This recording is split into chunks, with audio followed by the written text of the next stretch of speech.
What is up, and welcome back to another episode of my daily pickups. This is something that I'm extremely excited about because I know my feet are going to be happy. So as I'm getting older, I realize I just need more support, some more cushion with every step along the way. I was watching a couple of videos, I forgot who it was, it may have been HesKicks, just had all these shoes that you should buy for just comfort. And one shoe that kept popping up on everything that I literally looked at was the Nike Zoom X Invincible Run Flynet. I believe that was the exact name. What a name on that one. So I had a coupon code and I was gonna get about $20 off on that, so I think it was gonna come out to about $160. I thought about purchasing it, and then I remembered that my Nike sometimes gets those in. So, you know, before I made that purchase, I went to my local Nike. As I have mentioned before, try your Nike outlets, try your Nike stores first. There may be some returns. I have gotten lucky at my Nike about half the time that I'm there. And I walked in the store, they did not have those, but I found these. So first off, it's the normal Nike box, really nothing too excited. When you have a pretty generic shoe, this is what they come in, and these are the Nike React Miler. I am not gonna act like I'm a runner. I mean, look at me, do I look like I run? If you have a donut in front of me, I probably will though. And here is Jesus, the shoe. I paid, I think, 50 bucks for these. If you look on Nike.com or the app or whatever, I don't believe they have this colorway anymore, but they do have the black and white one for, I believe it was like $130 or $140 maybe this retail is, I don't know. But the black and white one was about $20 more. I assume that the black and white one was a little bit more because that is probably what more people are gravitating to instead of like a slightly loud shoe color-wise. But yeah, let's just get right into it. So first off, to be honest, this looks just like the Zoom X Invincible Flynet or whatever it's called, like literally down to almost that element React that they have on the side panel. So visually I thought this was it, and I didn't realize it until I read the box. So the bottom, you have a nice grip along. I mean, this cushion is just insane. So I'm assuming if you are a runner, whether it's on track or cement or whatever, this is probably going to feel amazing on your foot throughout the entire run. Now, getting into this colors, I actually really do like these colors. It goes a nice little gradient from like a teal to purple around the shoe.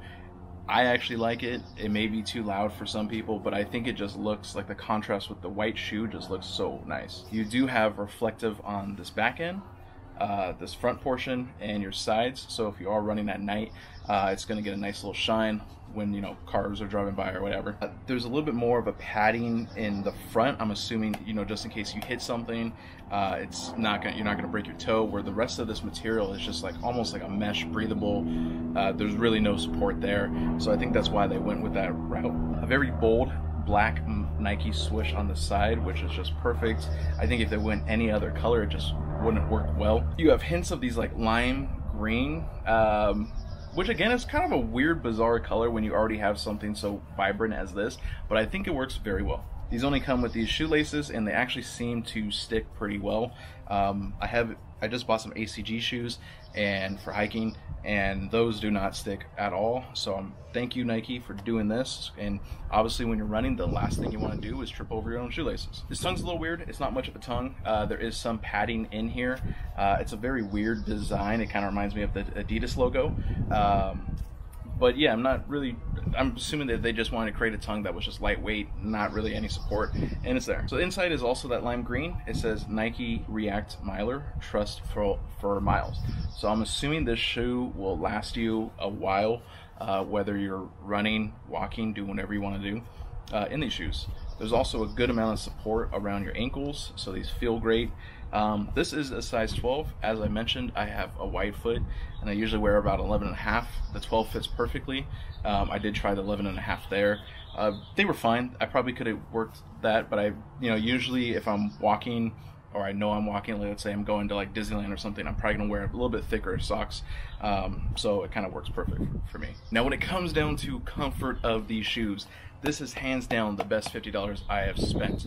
This is comparison to literally the Adidas Boost. To be honest, I didn't even know the Adidas Boost were so much money nowadays. I mean, I went to buy some shoes from Adidas and they were $180. So if you're kind of on a budget, 50 bucks will go a lot further. And to be honest, these will be my everyday shoe when I'm just out running groceries, or I have a couple trips planned up and I would just wear these 24/7. I'm probably going to go back to Nike and pick up another pair of these just so I have them.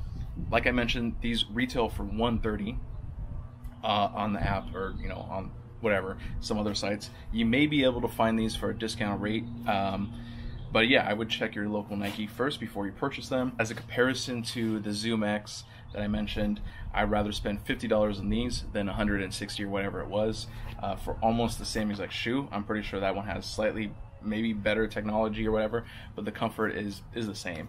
But yeah, I mean, let me know. Do you think this is a nice shoe? Are you gravitating more towards the comfort shoe, or are you just going for the straight up looks? But this is my everyday shoe. I don't care what you guys say. Until next time, I am gonna run to go get a donut.